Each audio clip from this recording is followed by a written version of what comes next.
Bismillahirrahmanirrahim. Warahmatullahi wabarakatuh.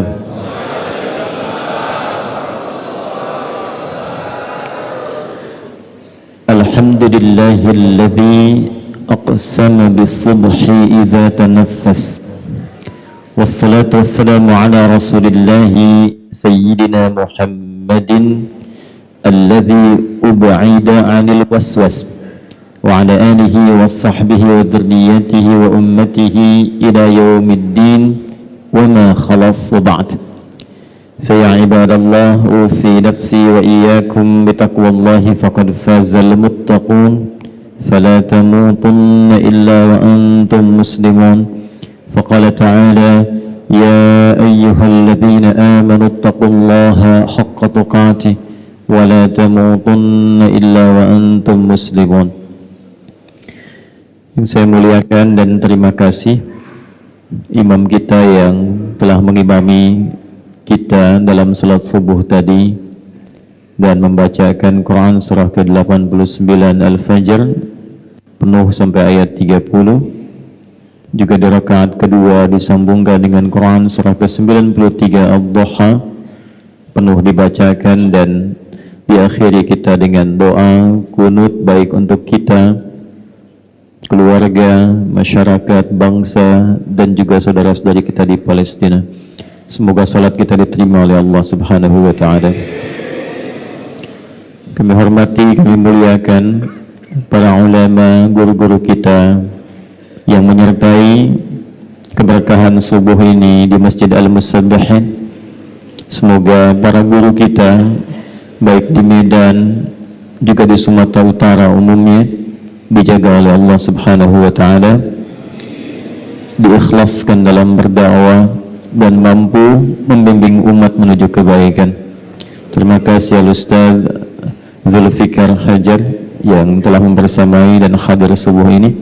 Ustaz Al-Arafah, semoga Allah ikhlaskan dan kuatkan zikirnya.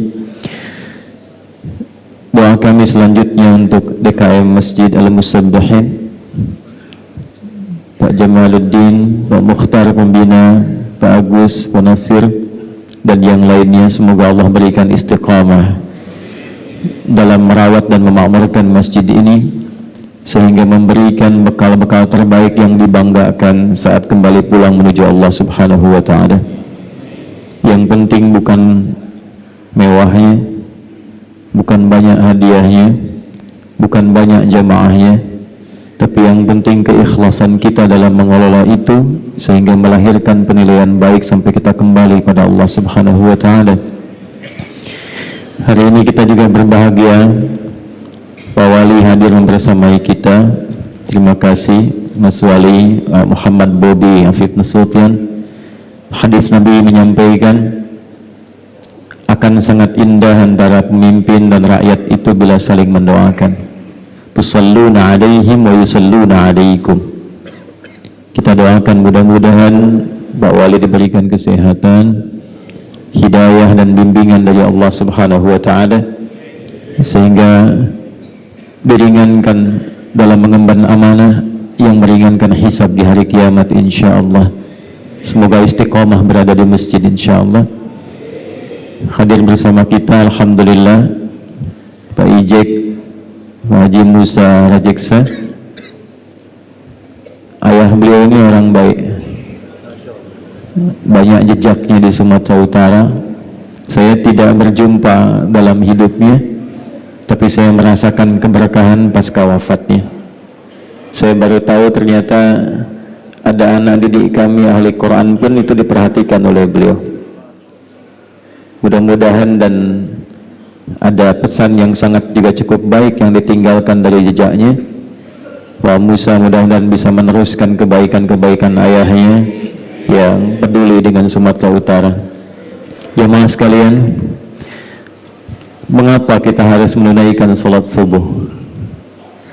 Mengapa di dalam Al-Quran dari 5 waktu salat hanya subuh yang diberikan 2 nama dan disebutkan langsung di dalam Al-Quran dengan sumpah?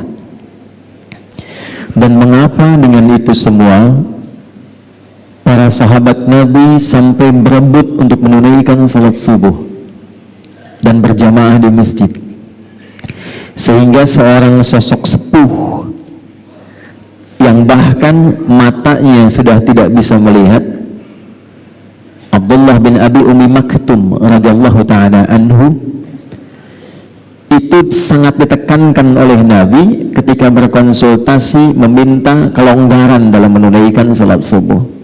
Jadi beliau ini ahli masjid, jeda satu salat ke yang lainnya sering i'tikaf, maghrib ke isya ditunggu, sehingga nanti saat pulang itu bisa telah sempurna menunaikan jamaah.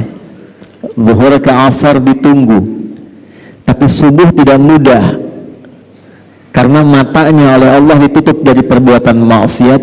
Ini sering saya tampilkan bahasa halus ini untuk mengarahkan pada diksi yang sering manusia katakan buta. Saya lebih melihatnya sebagai anugerah Allah yang matanya ditutup dari peluang maksiat sehingga ringan hisabnya di akhirat nanti. Anda bisa bayangkan jarak rumah ke masjid itu tidak terlampau dekat, mata tak bisa melihat. Masjidnya jangan dibandingkan dengan al-musabbihin, jauh dari kemegahan. Tiang-tiangnya hanya pelepah kurma, atapnya itu daun-daun kurma yang kalau panas pasti kepanasan sampai ke dalam, kalau dingin pasti kedinginan, kalau hujan pun itu basah. Karena di antara hadis tentang Lailatul Qadar dalam Sahih Muslim itu, di antara tandanya Nabi melihat dalam mimpi ketika sujud, bangkit dari sujud dan salam, itu terlihat bekas-bekas bagian tanah di keningnya.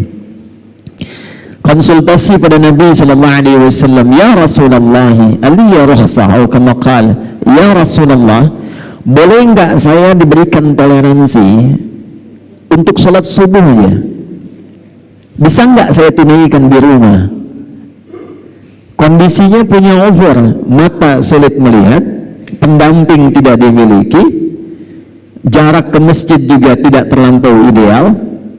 Boleh enggak diberikan keringanan saya sholat di rumah? Nabi tidak langsung membenarkan, tapi juga tidak melarang. Yang paling menarik adalah Nabi mengonfirmasikan dengan satu isyarat panggilan salat. Nabi menyampaikan, "Au kama qala, atasma'ul adzan?" Engkau masih mendengar azan tidak? Maka beliau menjawab, "Bala ya Rasulullah, ya saya dengar." Dan ingat, azan itu panggilan konfirmasi iman yang langsung dibuka di Al-Quran itu dengan kata iman dan menggunakan adatul hasri, huruf pembatas innama. Quran surah ke-8 ayat kedua, innamal mu'minuna alladzina idza dzukirallahu wajilat qulubuhum. Orang beriman itu gampang kata Allah mengukurnya. Ciri pertamanya, kalau kita ingin mengetes dan melihat apakah kita masih punya iman, kata Allah, coba dengarkan ketika disebutkan nama Allah, diperdengarkan di telinga kita. Dalam bahasa Arab telinga itu disebut udhun, jamaknya disebut azan. Jadi azan itu bukan sekedar panggilan untuk sholat, tapi azan itu sekaligus diperdengarkan di telinga kita untuk mengonfirmasi apakah dalam perpindahan waktu setiap hari itu, lihat desainnya, setiap perpindahan waktu dalam sehari, subuh baru bangun tidur, pindah ke siang, pindah ke sore, menjelang malam, sampai menjelang tidur, diperdengarkan di telinga kita apakah masih ada getaran iman tidak dalam jiwa kita. Maka ketika disebutkan nama Allah, idza dzukirallahu, kalau diperdengarkan disebutkan nama Allah, Allahu Akbar, Allahu Akbar, itu otomatis kalau imannya ada, getaran itu muncul. Dan itu beda, tidak sama getarannya dengan getaran cinta misalnya. Beda dengan getaran ketika orang Medan di jalan lihat polisi razia tuh. Lain. Allahu Akbar, Allahu Akbar, ya Allah sudah azan. Nah itu getaran iman. Atasma'ul adzan, kata Nabi, apakah engkau masih bisa mendengar azan? Bala ya Rasulullah, saya dengar. Perhatikan kalimatnya, madumta tasma'ul adzan fa'addiha fil masjid. Selama engkau masih bisa mendengar azan, berusahalah optimal agar mampu menunaikan subuh itu berjamaah di masjid. Jadi Pak Jamal, gerakan subuh berjamaah itu termasuk sunnah yang dilestarikan sejak era Nabi. 15 abad yang lalu itu sudah Nabi kuatkan tentang gerakan subuh berjamaah. Pertanyaannya kenapa? Belum pernah dengar kan gerakan zuhur berjamaah? Ya. Di Istanbul, di Aceh punya Masjid Arafah khusus untuk subuh. Saya tadi tanya, kenapa nggak ada zuhur Mina, asar Muzdalifah, subuhnya Arafah? Kenapa ada subuh berjamaah? Dan menariknya, Abdullah bin Abi Umi Maktum, kalau sekarang misal kita ambil dalam waktu Medan jam 5 misalnya saja ya, 5:02 itu azan, itu beliau kemudian datang lebih awal 1 jam sebelumnya, rabak jalan, masuk masjid. Biasa yang kita dengar yang azan itu siapa di zaman Nabi? Bilal bin Rabah. Sejak peristiwa motivasi Nabi itu, peristiwa tentang gerakan subuh, khusus azan subuh itu Abdullah bin Abi Umi Maktum. Sampai 2 kali azannya, ya, azan untuk motivasi supaya siap-siap ke masjid, itu Nabi meminta Abdullah bin Abi Umi Maktum sebelum tiba waktu subuh azan. Itulah sejarahnya kenapa azan subuh 2 kali dari Madinah sampai dengan ke Mekah sekarang. Saking pentingnya subuh, cuman subuh yang azan 2 kali plus Jumat kan diantaranya. Tapi yang di era Nabi terjadi itu, di era Nabi itu subuh. Dari sejak itulah kemudian Abdullah bin Abi Umi Maktum azan sebelum subuh, sekitar 30 menit sebelum subuh. Setelah itu baru kemudian datang jamaah persiapan, barulah Bilal bin Rabah azan tepat di waktu subuh masuk. Pertanyaannya, mengapa subuh? Ada apa dalam subuh? Dan bagaimana seorang yang menunaikan salat subuh dipandang berhasil salatnya oleh Al-Quran dan hadis-hadis Nabi Muhammad SAW. Ini yang akan kita bahas di pertemuan subuh ini, dan mudah-mudahan Allah mudahkan kajian kita insyaallah. Jadi yang tadi mukaddimah ya, sekarang kita masuk isinya. Bismillahirrahmanirrahim. Semua ibadah yang kita tunaikan, baik itu salat, zakat, puasa, umrah dan haji, di dalam Islam menariknya itu semuanya ada maknanya.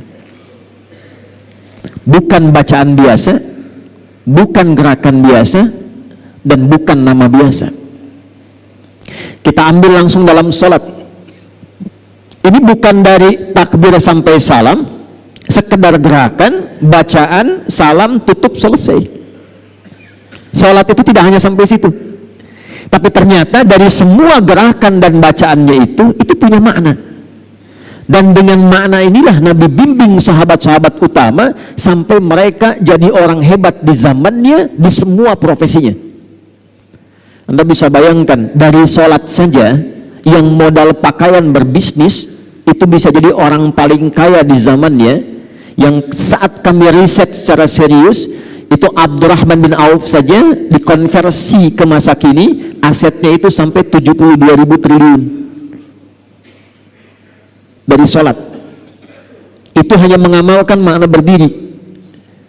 Amr bin As itu membawa rombongan dari Afrika Utara, jalan dari Mesir, Libya, Tunisia, Maroko, Aljazair sampai ke Syam di Syria. Itu semua tempat yang dilewati, tidak ada perang, tidak ada paksaan, masuk Islam. Dan dahsyatnya bukan sekedar masuk Islam, tapi tempatnya maju dan berperadaban. Sampai Afrika Utara itu jadi provinsi di masa Musa bin Nusir, gubernurnya Musa bin Nusir, provinsi, pangdamnya Tariq bin Ziyad. Dan dengan kehebatan itu, dari Iberia, Andalusia, Spanyol, Portugal, cuma datang minta bantuan, dikirim panglima pada saat itu dengan beberapa pasukan, itu bisa yang paling dahsyat membangun Spanyol, membangun Portugal, Iberia, Andalusia, sampai punya peradaban 7 abad. Itu dari sholat. Anda bisa bayangkan. Dan dahsyatnya, semua nama yang melekat pada sholat itu bukan nama biasa. Kenapa subuh namanya?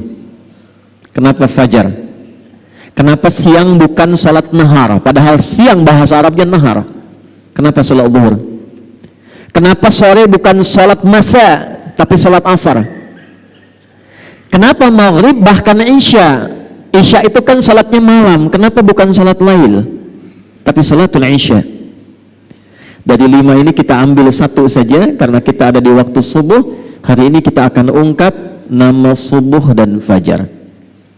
Jemaah sekalian, sholat subuh ini menjadi menarik karena 2 namanya, dan cuma satu-satunya dari semua sholat yang 5 waktu disebutkan dengan 2 nama dalam Al-Quran, dan keduanya menggunakan sumpah.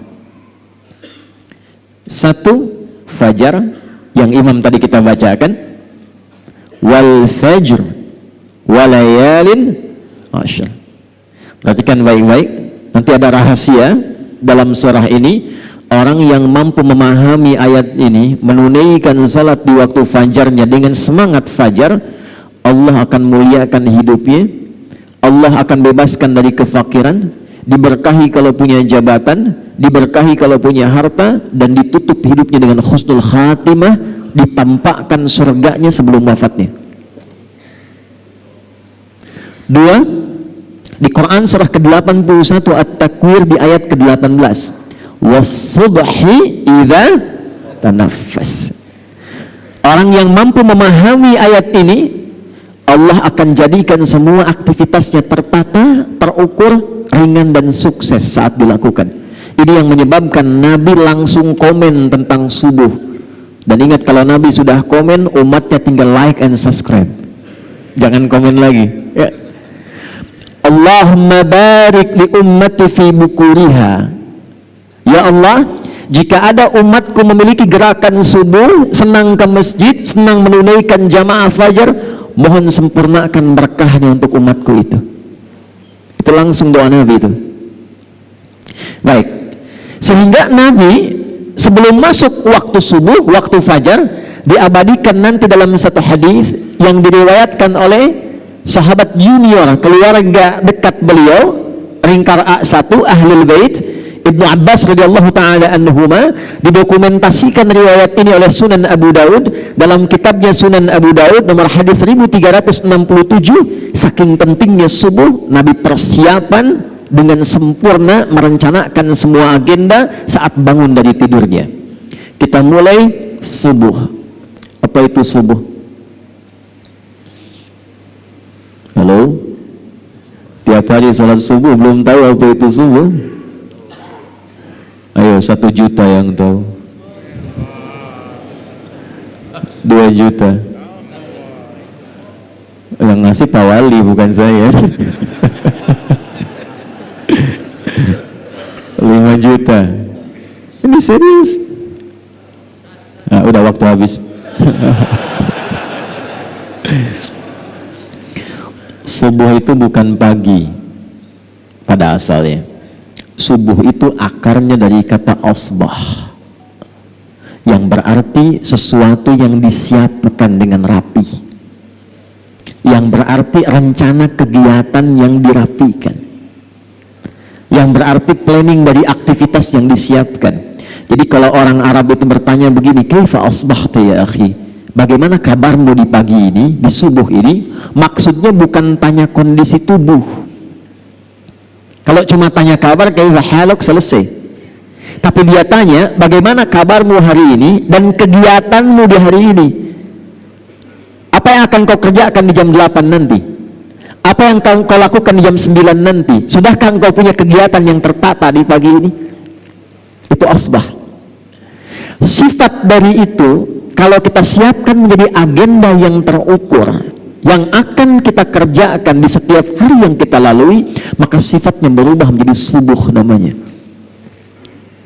Nah, karena itulah kemudian ketika Allah berfirman dengan sumpah di Quran surah ke-81 At-Takwir ayat ke-18, was-subhi idza tanaffas, dan aku bersumpah demi waktu subuh yang aku bentangkan keberkahannya. Perhatikan cara menerjemahkannya langsung dengan tafsir, idza tanaffas, ketika tiba waktu subuh itu, maka siapkan agenda terbaikmu bersamaan dengan nafas pertama yang aku anugerahkan kepadamu saat bangun itu.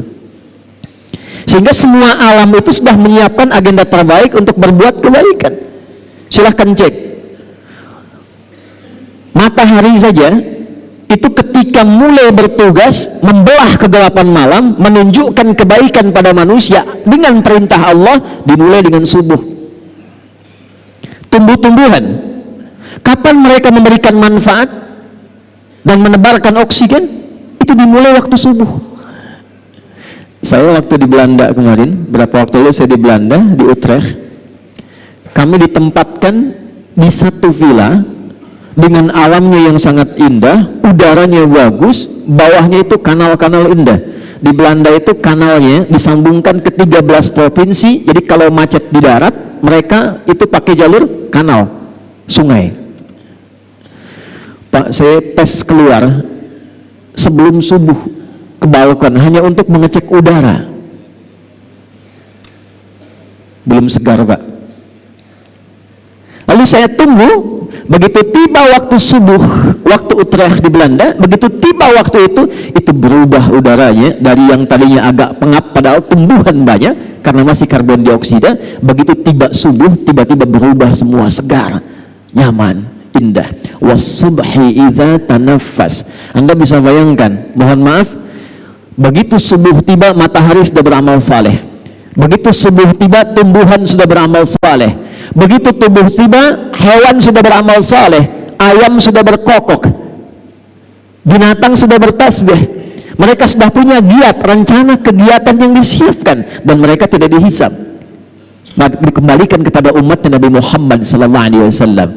Kita yang dihisab, kita yang beraktivitas, khususnya kita yang muslim yang sudah punya iman, setiap bangun dari tidur ditanya oleh Allah dengan sumpah, hei Adi Hidayat, dari bangun ini rencana apa yang sudah engkau siapkan untuk dieksekusi di hari ini? Jadi sebetulnya nggak boleh ada orang Islam tuh bangun tidur nggak punya rencana hidup. Jangan sampai ditanya begini, jam 7 nanti apa yang dikerjakan? Belum tahu saya. Nah itu belum subuhan. Apalagi bila dilakukan dengan berjamaah, tidak ada satu pun sahabat-sahabat Nabi yang belajar dengan Rasulullah SAW datang ke masjid menunaikan salat subuh kecuali mereka sudah punya rencana yang disiapkan untuk dieksekusi hari itu. Pak Wali datang subuhan, rencana apa yang disiapkan di hari ini? Jam 7 ada di mana? Jam 8 kerjakan apa? Jam 12 ada di mana? Itulah subuh. Itulah sebabnya mereka berangkat menunaikan aktivitas dari masjid, Pak Musa. Itu rahasianya kenapa tunggu syuruk. Dan itu rahasianya mengapa syuruk itu sampai dijamin oleh Nabi, itu pahalanya senilai dengan umrah dan haji. Tapi bukan sudah umrah dan haji ya, awas jangan dipotong nih videonya nih. Bukan sudah umrah dan haji, jangan sampai ditanya mau kemana, musabihin, ngapain? Haji. Awas ya, awas nih, karena beberapa tempat nih sudah bergeser itu ya. Awas. Kenapa begitu besar pahalanya? Lihat kalimatnya di hadisnya. Man shallal ghadata fil jama'ati. Siapa yang mau bergerak menunaikan salat subuh berjamaah. Thumma yaqudu yadhkurullah. Lalu dia setelah subuh itu duduk berzikir kepada Allah. Nanti kita lihat rahasia zikir itu apa. Dia duduk berzikir kepada Allah. Thumma yusalli rak'ataini. Kemudian dia menunaikan salat 2 rakaat fi bidayatid duha. Saat tiba awal duha. Awal duha itu matahari naik melewati tempat terbitnya masyrik, lalu dia bergeser. Pergeserannya disebut isyraq, sifatnya disebut syuruk. Karena itu syuruk itu adalah awal duha. Duha itu punya 3 waktu. Awal duha, pertengahan duha, akhir duha. Dan rakaatnya bisa berbeda. Awal duha itu kata Nabi cukup 2 rakaat. Jangan terlampau soleh ya. Boleh lebih dari itu, boleh tidak ada masalah, tapi intinya di 2 ini. Fakana alaihi ka ajri hajjin wa umratin. Kalau ada orang sholat subuh lalu setelah itu dia berzikir, duduk, kemudian dia tiba waktu syuruk sholat 2 rakaat, itu baru bangun mau berangkat beraktivitas, dituliskan oleh malaikat, diperintahkan oleh Allah, tuliskan dia punya pahala senilai haji dan umrah. Lalu disebutkan oleh Nabi, sempurna, sempurna, sempurna. Kalau ada kata sempurna, sempurna, artinya masih ada nanti umat yang bertanya, masa sih? Ditegaskan di akhir kalimat, Nabi sudah tahu itu. Mungkin ada yang bertanya, masa iya sih dapat haji dan umrah pahalanya? Maka Nabi sebelum ditanya, sebelum orang meragukan, kata Nabi, sempurna, sempurna, sempurna, jangan pernah ragu. Pertanyaannya, zikir apa yang disiapkan dari subuh ke syuruk itu? Itulah jawaban yang didapatkan di Sunan Abu Daud nomor hadis 1367. Imam Abu Daud nama aslinya Sulaiman, dari Sijistan, dikenal dengan Sulaiman As-Sijistani, tapi cintanya kepada hadis begitu luar biasa, sampai hafal banyak hadis, lisannya begitu lunak membacakan hadis, bukan hanya sanad, matan, tapi statusnya. Jadi kalau ditanya, ya imam, ini hadis apa? Ini statusnya begini, ini sahih, ini dhaif, yang ini mungkar, yang ini matruk, ini maudhu, ini statusnya begini. Saking ringannya lisannya menyebutkan hadis, para ulama komen. Di antara yang komen itu Al-Imam Ibnul Qayyim Al-Jauziyah, jika ada Nabi Daud mudah melunakkan besi dengan tangannya, maka ini Abu Daud ringan melunakkan hadis dengan lisannya. Jadi bukan sekedar kunyah untuk keturunan Abu Daud ini, tapi juga memberikan kesan begitu cinta, senang kepada hadis, diberikan anugerah oleh Allah ringan dalam menilai dan menyebutkan hadis. Di antara sekian hadis yang beliau dokumentasikan dalam kitabnya Sunan, nanti satu saat kita belajar detail ya, mungkin bagi para da'i, imam dan khatib, kenapa kitab hadis dibagi 4 nanti, ada mu'jam, ada sunan, ada musnad nanti ya, saya ulangi ya, ada 1 jami', 2 sunan, 3 mu'jam, 4 musnad. Yang ini sunan. Kitab sunan itu kitab hadis yang disusun berdasar urutan fikih kegiatan ritual kita. Cepat, nomor hadis 1367 diriwayatkan langsung oleh keponakan Nabi SAW, anaknya paman beliau. Nabi punya paman, salah satunya Abbas radhiyallahu taala anhu, beda usia dengan Rasulullah itu kurang lebih 3 tahun, tempat tinggalnya dekat dengan Nabi di samping Babu Salam. Jadi kalau bapak ibu umrah atau haji, saya doakan yang belum insya Allah bisa disegerakan. Tidak cukup dengan amin, nabung dari sekarang ya, nabung. Ini saya lupa tadi mulai nih, mohon maaf nih ya, saya tidak terafiliasi dengan politik praktis. Saya ini ulama mendoakan untuk semua sehingga semua punya bimbingan dari Allah Subhanahu wa taala. Cuma masalahnya sekarang saya kadang kesulitan memilih kata, termasuk saat di luar negeri. Saya mohon ya, ini kalau kita nanti mendapat kata, niatkan untuk ibadah, tidak untuk yang lain. Jadi aminnya amin spiritualis, bukan amin politis ya. Sudah. Ini kajian kita, kajian subuh. Sebab sekarang ini saya ke Kuwait kemarin, saya dapat cerita, Ustadz, ini aksesnya luar biasa. Orang tahiyat tadinya begini, sekarang jadi begini kan. Begini. Nggak boleh, jangan sampai terjadi itu ya. Satu tempat kita imami salat ghairil maghdubi alaihim waladdallin. Diam. Itu karena ada yang beda, nggak keluar suaranya.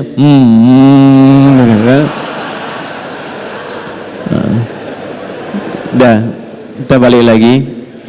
Saya ingatkan ya, jadi kalau pilih kata atau apa, ini nggak ada hubungan dengan politik yang lainnya.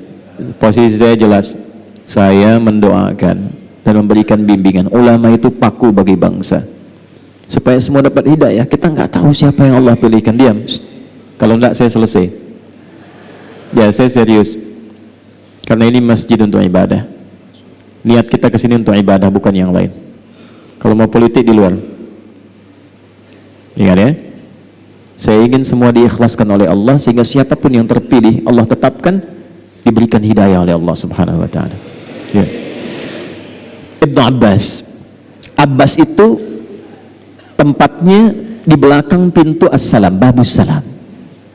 Jadi kalau umrah haji dari Zamzam belok ke kanan, nggak langsung lewat pintu 1, belok ke kanan, tandanya sampingnya ada bukit yang ada istana raja di atasnya. Lurus terus sampai ujung.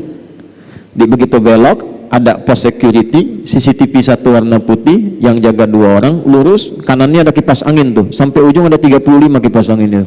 Saya udah hitung tuh ya. Sebelah kiri persis turun ke bawah itulah pintu Babus Salam. Itu rumah kediamannya Abbas. Di sampingnya ada pintu Babun Nabi, namanya Gate Nabi. Itu rumah kediamannya Sayyidah Maimunah, di antara istri Nabi sallallahu alaihi wasallam, dan bibinya juga Abdullah bin Abbas. Abbas punya 2 orang putra, satu Fudail yang sulung, yang bungsu namanya Abdullah bin Abbas. Nah, Abdullah kecil ini disiapkan oleh pamannya Nabi Abbas ini untuk khusus belajar dari Nabi. Investasi. Kenapa? Karena Abbas ini pengusaha, Pak, pedagang. Kegiatannya sibuk.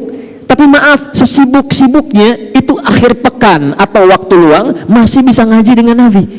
Sehingga saat Nabi meninggal, itu beliau sudah hafal 200 hadis. Kalau Quran gampang, hadis tak mudah. 200 hadis. Tapi beliau berpikir, mesti ada yang dibanggakan di keluarga saya, karena nanti di akhirat, di antara satu anggota keluarga itu, ada yang diperintahkan oleh Allah untuk memberikan syafaat kepada orang tua dan keluarganya. Itu yang harus Anda siapkan. Jadi kalau bangga dunia, biasa, masuk alam kubur almarhum. Tapi di akhirat nanti itu abadi sifatnya. Ada anak-anak tertentu yang disiapkan oleh orang tuanya, itu langsung menggandeng bapak ibunya, keluarga di belakangnya, dan diperkenankan oleh Allah, masuklah ke dalam surga lewat tamannya yang indah sampai naik ke tingkat tertinggi. Itu ada di Quran surah 13 Ar-Ra'd ayat 23 sampai 24. Jannatu adni yadkhulunaha wa man salaha min abaihim wa azwajihim wa dhurriyyatihim wal malaikatu yadkhuluna alaihim min kulli bab salamun alaikum bima sabartum fa ni'ma uqbad dar. Paham? Tidak. Jannatu adni yadkhulunaha, nanti di hari kiamat kata Allah, ada orang-orang yang aku mintakan cepat masuk surga. Jangan sibuk saat hisab, cepat masuk surga. Padahal suasana hisab itu begitu mencegangkan, sampai orang-orang itu berusaha minta syafaat, gelisah, gemuruh. Tapi ada satu keluarga besar yang kata Allah langsung masuk surga. Yang hebatnya, surga kan 8 pintu, 8 tingkatan. Itu diminta masuk lewat tengah-tengah, di tempat yang paling indah tamannya, lalu diperintahkan gandeng bapak ibumu yang soleh itu, yang telah menyiapkan engkau menjadi pemimpin keluargamu pada saat ini. Wa dzurriyyatihim, gandeng keluargamu di belakang, pasanganmu, keluargamu. Perhatikan kalimatnya. Begitu dia mulai masuk, diperintahkan malaikat oleh Allah, malaikat semua berdiri di setiap depan pintu surga yang dijaga dan ucapkan selamat kepada keluarga besar ini. Maka malaikat masuk dan berdiri di setiap pintu surga. Wal malaikatu yadkhuluna alaihim min kulli bab salamun alaikum bima sabaratum. Ucapan selamatnya, selamat keluarga besar karena Anda telah sabar meniti jalan ke sini saat di dunia. Sabar. Saat turun ayat ini dibaca oleh sahabat. Di antara yang baca dengan sempurna itu paman Nabi sallallahu alaihi wasallam.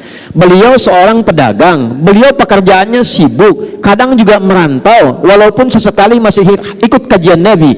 Tapi kalau saya boleh cuma hafal 200, anak saya mesti lebih dari saya. Bapaknya nggak hafal Quran, anaknya mesti hafal. Bapaknya mungkin bukan ahli fiqih, tapi satu di antara anak saya mesti menjadi ahli fiqih.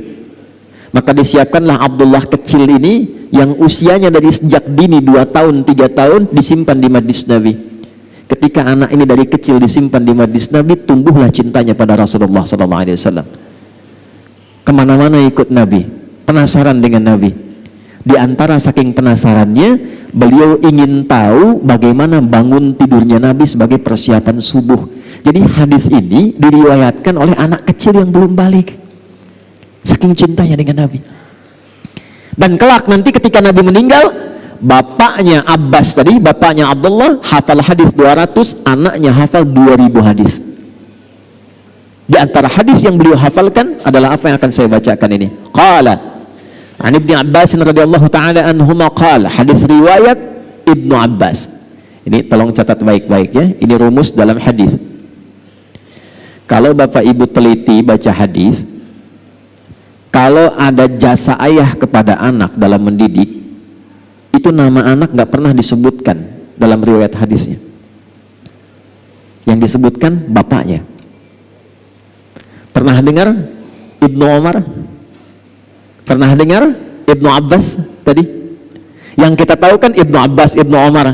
Nama aslinya siapa? Ibnu itu anak laki-laki, Umar anak laki-lakinya Umar. Ibnu Abbas anak laki-lakinya Abbas. Nama anaknya nggak disebut, Abdullah nggak disebut. Kenapa? Untuk memberikan petunjuk pada umat di masa depan. Nih, ini seorang bapak hebat, seorang ibu hebat, bisa mendidik anaknya sampai sukses. Kalau anak sukses, bapak ibunya ikut dalam namanya. Bukan cuma pahalanya, tapi namanya pun akan dikenang. Ada anak pesantren hafal Quran, ngimami subuh misal di Masjid Al-Musabbihin, bacaannya bagus. Yang ditanya pertama kali, anak siapa itu? Anak siapa? Maka kalau bapak ibu ingin dikenang, jadi orang hebat, melintasi zaman, bukan cuma saat ini, 10 tahun ke depan masih orang tahu, 20 tahun ke depan masih orang tahu. Di akhirat namanya diviralkan oleh Allah, panggil lewat malaikat. Apa yang harus disiapkan?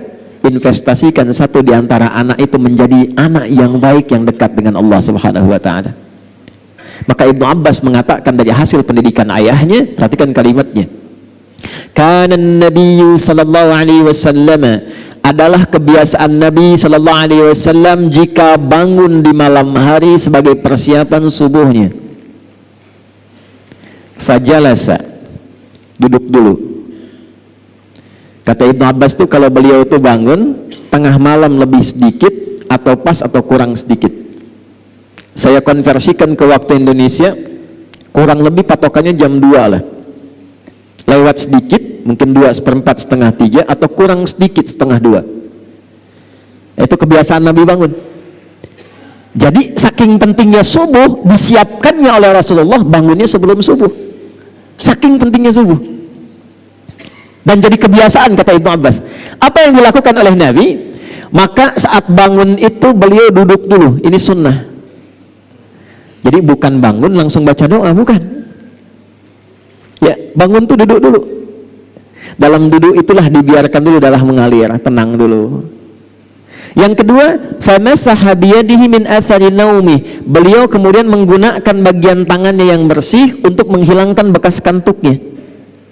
Hilangkan dulu ngantuknya. Ya, jadi bukan bangun tidur langsung baca doa, tidak. Doa itu bagusnya dibacakan dalam keadaan sadar dan khusyuk. Bangun jam 2, ngantuk masih ada, alhamdulillah. Ayana, sadar jam 6.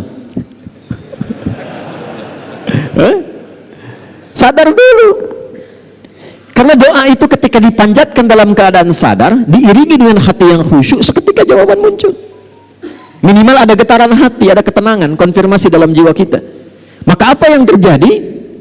Baru kemudian setelah sadar, hilang ngantuknya, ini yang pertama dilakukan. Kita kombinasikan dengan hadis Al-Bukhari dari dua orang sahabat, Mu'adz bin Jabal dan Jundub bin Junadah radhiyallahu ta'ala anhuma. Faqara'a, maka baru Nabi membaca doa. Perhatikan doanya. Alhamdulillahilladzi ahyana ba'dama amatana wa ilaihin. Pertanyaan saya, paham nggak maknanya apa doa itu? Ini sebetulnya komitmen awal kita menjalani hidup. Alhamdulillahilladzi ahyana. Ya Allah, terima kasih. Hamba memujimu dan bersyukur padamu yang telah memberi kesempatan hamba hidup di hari ini. Walaupun engkau bisa wafatkan hamba dalam tidur tadi, namun engkau perkenankan sesuai dengan ajal yang telah engkau tetapkan. Terima kasih ya Allah, diberikan kesempatan hidup lagi di hari ini. Alhamdulillahilladzi ahyana ba'dama amatana